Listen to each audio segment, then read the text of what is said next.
अस्सलाम वालेकुम वरहमत उल्लाह। हज़रत अनस रज़ी अल्लाह ताला अन्हु बयान करते हैं कि एक दफ़ा एक मुशरिकों के सरदार ने हमारे नबी अलैहिस्सलाम को तीन चीज़ों में से एक चीज़ का इंतखाब करने का कहा।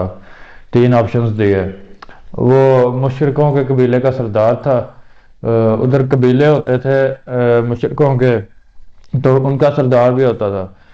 हर कबीले का एक सरदार होता था, जैसे अबू जहल किसी कबीले का सरदार होगा, और इसी तरह और जितने कबीले थे उनके सरदार होते थे। बाद में कई कबीले मुसलमान हुए थे, पूरे के पूरे कबीले भी मुसलमान हुए थे। तो उनमें जो भी वो सरदार होते थे वो उनको रिप्रेजेंट करते होते थे, अपने पूरे कबीले को।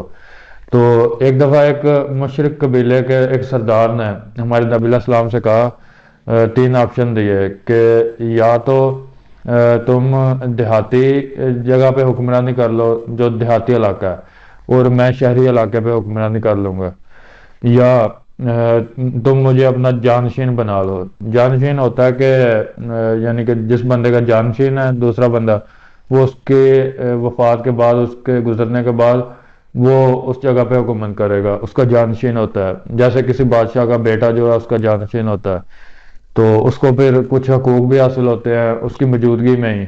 वो कुछ इख्तियारात होते हैं कि वो फैसले भी ले सकता है कुछ, तो वो चीज़ें भी होती हैं।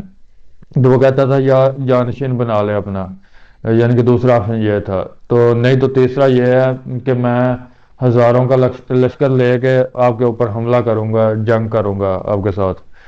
तो ये तीन ऑप्शन दिए थे हमारे नबी अलैहिस्सलाम को उस मुशरिक ने। तो ये एक परेशानी वाला मामला था। तो लेकिन उसके बाद ऐसे हुआ कि वो जो मुशरिक है वो एक दफ़ा किसी घर में मौजूद था, तो वहाँ ही उसे ताउन की बीमारी लग गई। ताउन की बीमारी होती थी, फोड़े फिंसियाँ निकल आते थे। तो उसको वो बीमारी लग गई, और वो किसी के घर में उस टाइम मौजूद था, किसी औरत के पास गया हुआ था। तो फिर वो वहाँ कहता है कि मेरा घोड़ा मेरे पास लेके आया जाए ताकि मैं यहाँ से चला जाऊँ और जाके कहीं अपना इलाज करा लूँ। लेकिन जैसे ही वो अपने घोड़े के ऊपर बैठा और जाने लगा, तो उसे उधर ही मौत आ गई उसको, अपने घोड़े पे। तो उसको ये भी नसीब हुआ कि वो कहीं जाके अपना इलाज करा सके। तो उसका वो गुस्ताखी की वजह से, जो कि हमारे नबी अलैहि सलाम के लिए परेशानी का बायस बना था, अल्लाह ताला ने उसको मौत के घाट उतार दिया। तो इस तरह से हमारे नबी अलैहि सलाम की अल्लाह ताला ने मदद फरमाई।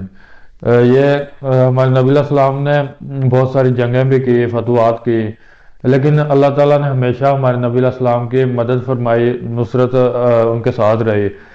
जंगों में भी, जैसे गज़वा बदर में, उसका जिक्र तो अल्लाह ताला ने कुरान में भी किया है कि अल्लाह ताला ने वो हज़ारों की तादाद में फरिश्ते नाज़िल किए मुसलमानों की मदद के लिए।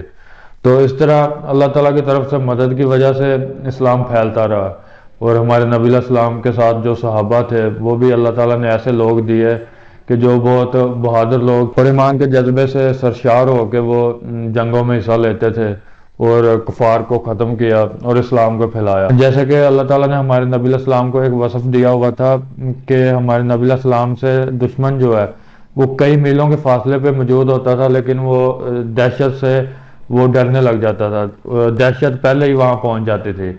हमारे नबी अलैहिस्सलाम अभी बड़े फासले पे होते थे दुश्मन से, लेकिन दहशत पहले ही उनमें फैल जाती थी। ये भी अल्लाह ताला ने एक सिफ्त दी हुई थी हमारे नबी अलैहिस्सलाम को। और ये जो वाक़या था ये एक मुशरिक सरदार का वाक़या था, एक मुशरिक कबीले के सरदार का। तो इंशाल्लाह नेक्स्ट वीडियो के साथ मिलेंगे। अस्सलाम वालेकुम वरहमतुल्लाह।